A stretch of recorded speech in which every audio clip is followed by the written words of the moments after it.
میں نے ایک حدیث پڑھی، خدا کی قسم اٹھا کے کہتا ہوں حدیث پڑھی اور پھر میں نے کتاب بند کر دی۔ میں نے کہا اس سے آگے میرے اندر ہمت ہی نہیں ہے، میں پڑھ ہی نہیں سکتا۔ میں نے جیسے کہا کہ پہلے تو صحابہ کرام میں اہل بیت کو ہم معصوم نہیں مانتے، ان سے جو کوتاہیاں ہیں وہ بھی ہماری اصلاح کے لیے ہیں تاکہ ہمیں توبہ کے طریقے سمجھ میں آ جائیں۔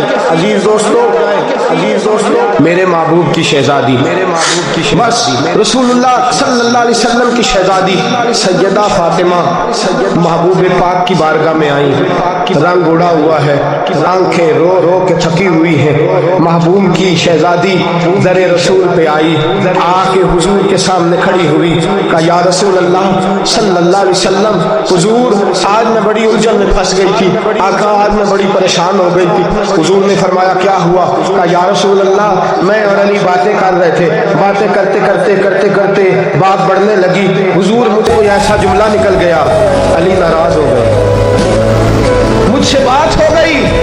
دوستو درۃ الناصحین میں صاحب درۃ الناصحین لکھتے ہیں، کہا علی ناراض ہو گئے۔ سیدہ فاطمہ فرماتی ہیں میں نے 70 چکر لگائے علی کے کمرے کے۔ کتنے؟ بیٹیوں خامن کی اطاعت میں تمہاری جنت ہے، اور ماں باپ بھی ذرا خیال کرے، مائیں بھی ذرا خیال کرے۔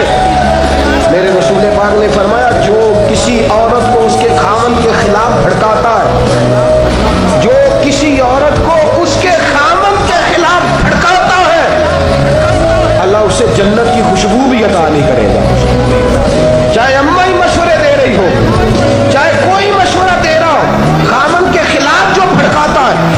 سید عالم صلی اللہ علیہ وسلم کی صاحبزادی کہتی ہے میں نے 70 چکر لگائے